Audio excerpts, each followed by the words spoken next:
کفو کا مطلب مرد اور عورت کا نکاح کے لیے ہم پلہ ہونا،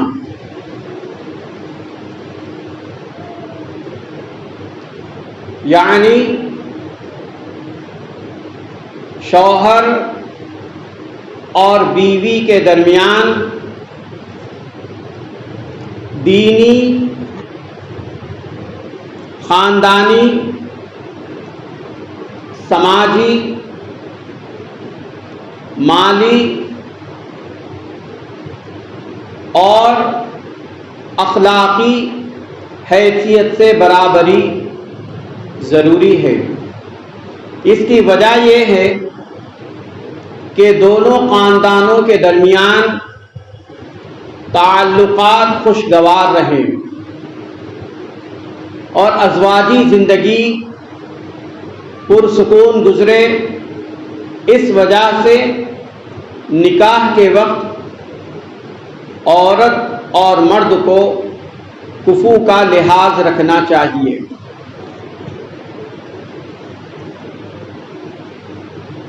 میرے اور آپ کے آقا انعامدار، مدینے کے تاجدار، دونوں عالم کے مالک و مختار حضور رحمت للعالمین صلی اللہ تعالی علیہ وسلم کی 4 مقدس بیٹیاں ہیں۔ ایک کا نام مبارک حضرت زینب ہے، دوسری دختر اختر کا نام مقدس حضرت رقیہ ہے،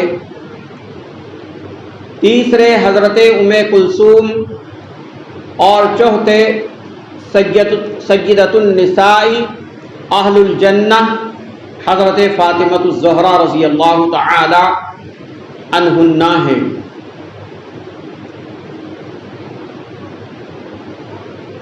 حضرت ام کلثوم رضی اللہ تعالی عنہا جو نبی پاک علیہ الصلاۃ والسلام کی تیسری دختر نیک اختر ہیں، آپ کا نکاح نبی پاک علیہ الصلاۃ والسلام نے ابو لہب کے بیٹے عتبہ بن ابی لہب، غالباً عتبہ بن ابی سے کیا تھا، لیکن عتبہ کی والدہ کو حضرت ام کلثوم رضی اللہ تعالی عنہا سے نکاح پسند نہیں تھا۔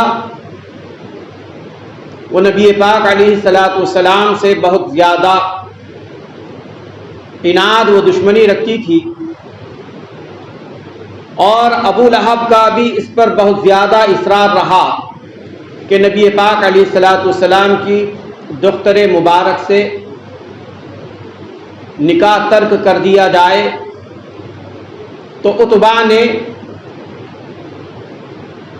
حضرت ام کلثوم رضی اللہ تعالی عنہا کے نکاح کو فسخ کر دیا، توڑ دیا۔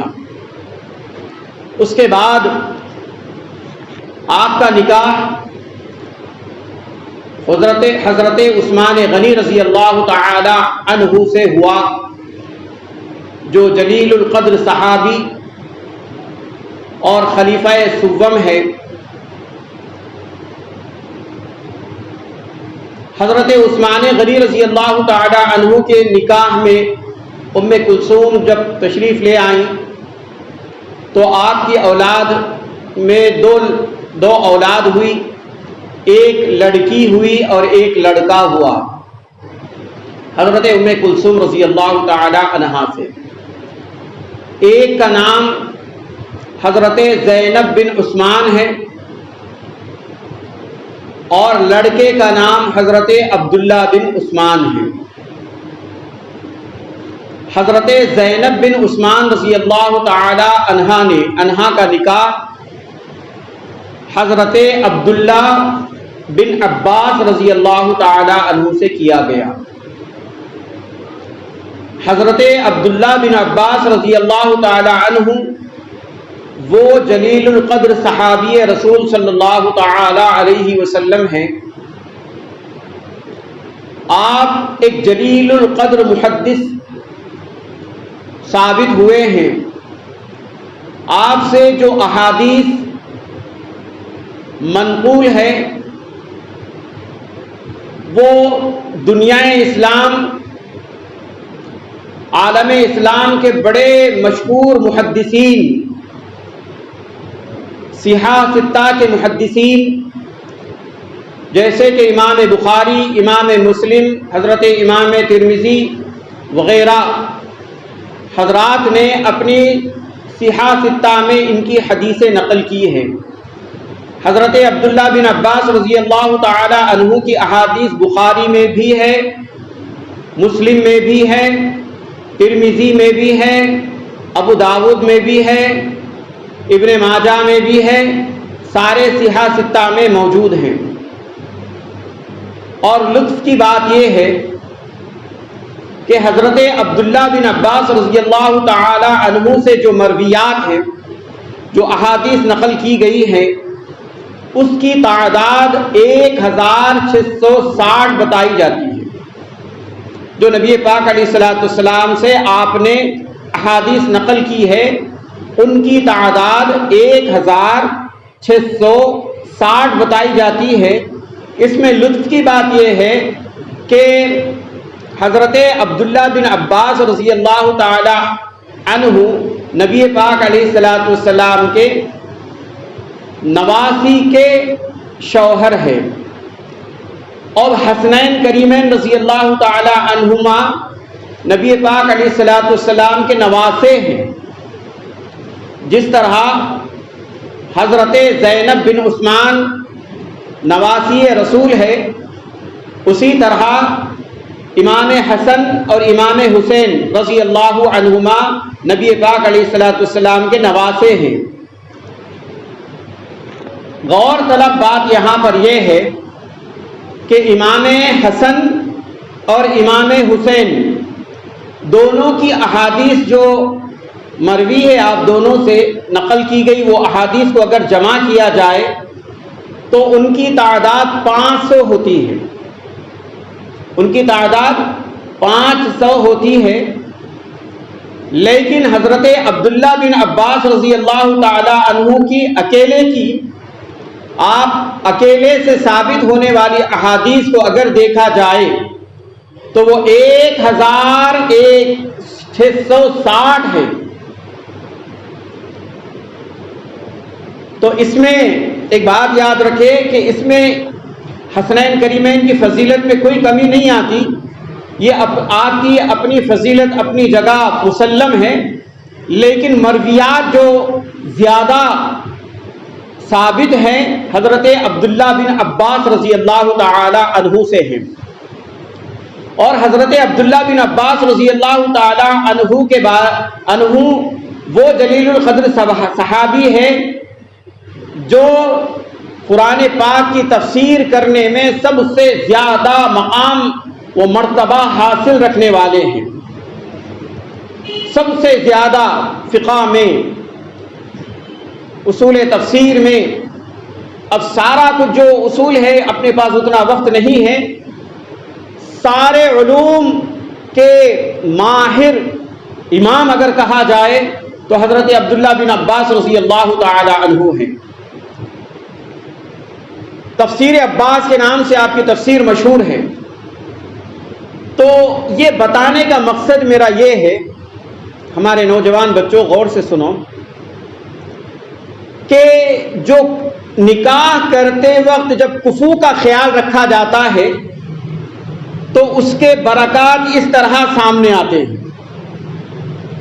ایک نبی پاک علیہ الصلوۃ والسلام حضرت ام کلثوم کا نکاح عتبہ سے بھی ہوا، لیکن کفو کے اعتبار سے دیکھے تو کائنات کے بادشاہ اور یہ ذلیل لوگ تھے، پھر بھی نبی پاک علیہ الصلوۃ والسلام نے عتبہ کی خواہش پر دے دیا، لیکن نکاح برقرار نہ رہا. اب جب حضرت عثمان غنی رضی اللہ تعالی عنہ کی نکاح میں تشریف لائی تو ام کلثوم رضی اللہ تعالی عنہا نبی کی بیٹی ہیں اور تقوی و پرہیزگاری میں آپ بہت ہی رفعت اور بہت ہی اعلیٰ مقام و مرتبے پر ہے.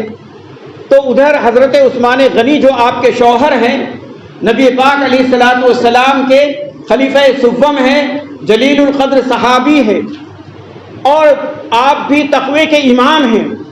تو یہ جو کفوف میں جب دیکھ کر شادی کی گئی، ان دونوں کی جوڑے سے جو اولاد دنیا میں تشریف لائی، اس کی برکت یہ ہوئی کہ آپ سے جو احادیث مروی ہے وہ حسنین کریمین کی تعداد، مرویات کی تعداد سے زیادہ ہے. حسنین کریمین کے 500 احادیث مروی ہے دونوں سے، تو ایک اکیلے عبداللہ بن عباس رضی اللہ تعالی عنہ سے مروی 1660 مرویات ہیں. کتنی بڑی برکت ہے. اور برکت کو یہ دیکھیں کہ آپ مفسر قرآن کہلائے گئے، نبی پاک علیہ الصلوۃ والسلام کی دعائے خاص آپ کو حاصل ہے اور دنیا میں آپ کی تفسیر سب سے زیادہ پڑھی جانے والی ہے اور سارے مکاتب فکر پڑھتے ہیں. یہ شادی کرتے وقت یہ دیکھ کر شادی کرنا ضروری ہے. مثال کے طور پر کفو میں یہ لحاظ حکم دیا گیا ہے کہ نسبی اعتبار سے، مالی اعتبار سے، خاندانی اعتبار سے، دینی اعتبار سے، مذہبی اعتبار سے اور اخلاقی اعتبار سے ہم پلہ لڑکا اور لڑکی کا ہونا ضروری ہے. ایک مسلمان لڑکی کی شادی ایک غیر مسلم سے نہیں ہو سکتی، یہ ہم پلہ نہیں ہے. یہاں تک کہ اگر مسلمان لڑکی اگر اچھا قرآن پڑھتی ہے، نمازی ہے، پرہیزگار ہے، دیندار ہے، تقوی والی ہے، عالمہ فاضلہ ہے، تو اس کا نکاح ایک جاہل سے، مزدور سے اور ایک چھوٹے خاندان کے لڑکے سے شادی نہیں ہو سکتی. میں ایک مثال دیتا ہوں آپ کو فنی طور پر، اور آپ لوگوں کے دور کی مثال ہے، اور وہ مثال کو اس وجہ سے یوز کر رہا ہوں، یہاں پر فٹ ہوتی ہے اور آپ لوگوں کو تھوڑا مزہ بھی آ جائے گا. ایک بات یہ کہی گئی ہے کہ پیار اندھا ہوتا ہے نا. آج کل ایک ریل چل رہی ہے، پیار اندھا ہوتا ہے، اونچ نیچ نہیں دیکھتا، رنگ نہیں دیکھتا، ذات پات نہیں دیکھتا، غریبی امیری نہیں دیکھتا. تو اب اس پر ریل بنائی گئی ہے. ریل بناتے ہیں کامیڈی کے لیے، لیکن وہ بھی کبھی کبھی کارآمد بھی ہو جاتی ہے. تو ایک ریل بنائی گئی ہے، اس میں کہا گیا کہ پیار اندھا ہوتا ہے. تو جواب دینے والی دے رہی ہے کہ نہیں، اب اس نے پیار نے علاج کرا لیا ہے. اب پیار دیکھ رہا ہے کہ مال، گاڑی، بنگلہ، بینک بیلنس. تو میں یہ کہتا ہوں کہ پیار اندھا تھا، علاج کرا لیا، لیکن ابھی پورا علاج نہیں کرایا. ابھی پورے علاج کی ضرورت ہے. ابھی آدھا کرایا ہے، 1% کرایا ہے، کیونکہ ہر لڑکے کو لڑکی کی مالداری سے زیادہ مالدار ہونا ضروری ہے. مثال کے طور پر آپ کسی مالدار گھرانے کی لڑکی لے آئے اور وہ گھر میں باسماتی کھاتی ہے اور عمدہ لباس پہنتی ہے، اس کا صبح سے شام تک کا خرچہ 1000 روپے ہے اور آپ کا خرچہ صبح سے شام تک کا 100 روپے ہے. آپ نے اس کی خوبصورتی کو دیکھا، اس کے بدن پر عمدہ لباس دیکھا، اس کے چہرے پر اچھا میک اپ دیکھا، اس کے بنگلے کو دیکھا، سارا کچھ دیکھ لیا، مائل ہو گئے اور اس کی ذہن سازی کی اور اس کو بہکایا، بہلایا، پھسلایا، بھٹکایا، یہاں تک کہ کامیاب ہو گئے شادی کرنے میں. لیکن لا لیں گے تو یہ آر ہوگا، تمہارے دونوں کے رشتے بالکل نہیں چلیں گے. اس وجہ سے نہیں چلیں گے کہ آپ موٹا چاول کھا رہے ہیں، وہ باریک کھانے والی ہے. وہ ہر وقت ہر ٹائم تازہ کھانے والی ہے، آپ صبح کا شام میں، شام کا صبح کا کھانے والے ہیں. وہ اس کی پاکٹ منی اس کے والد سے اس کو اتنی ملتی ہے کہ جتنی آپ مہینہ بھر کماتے ہیں. تو بتائیے کیا آپ کے پاس وہ خوش رہے گی؟ بتائیے خوش رہے گی؟ بالکل خوش نہیں رہے گی. اب سپوز ایک دیندار لڑکی کو ایک شرابی سے باندھ دیا گیا، وہ شراب میں دھت ہے، شراب میں دھت رہتا ہے، اب یہ نمازی پرہیزگار ہے، تو بتائیے وہ اپنی تقوی پرہیزگاری پر باقی رہے گی؟ اور اچھے خاندان کی لڑکی کو ایک نچلے خاندان والا کر لے آیا تو بتائیے جوڑا بن رہے گا؟ نہیں رہے گا۔ اس وجہ سے میرے پیارے بچوں یاد رکھو اس بات کو، ہم آپ کے پاس وہ موضوعات لے کر آ رہے ہیں جو آپ کے لیے بہت ضروری ہے۔ شادیاں ہو جاتے ہیں، بوڑھے ہو جاتے ہیں لوگ، بچوں کی شادیاں بھی کرتے ہیں، لفظ کفو کس کو بولتے نہیں معلوم، کفو کس چوڑی کا ہے نہیں معلوم۔ اس سے پہلے آپ لوگ یہ مسائل سمجھ لو، اس گھر کی لڑکی سے شادی کرو جو آپ کے برابر ہو، خاندان میں برابر ہو، آپ کے تعلیم میں برابر ہو، آپ کے کلر میں برابر ہو، اور آپ کے سماج میں، معاشرے میں اور اخلاق میں برابر ہو، اور پھر لڑکی سے آپ مال میں زیادہ ہو، تاکہ اس کی ضروریات کو آپ اچھے سے پورے کرنے والے ہوں۔ سمجھ گئے؟ اللہ تعالی ہم سب کو کہنے سننے سے زیادہ عمل کی توفیق عطا فرمائے۔ وآخر دعوانا ان الحمد للہ رب العالمین۔ سنت اللہ۔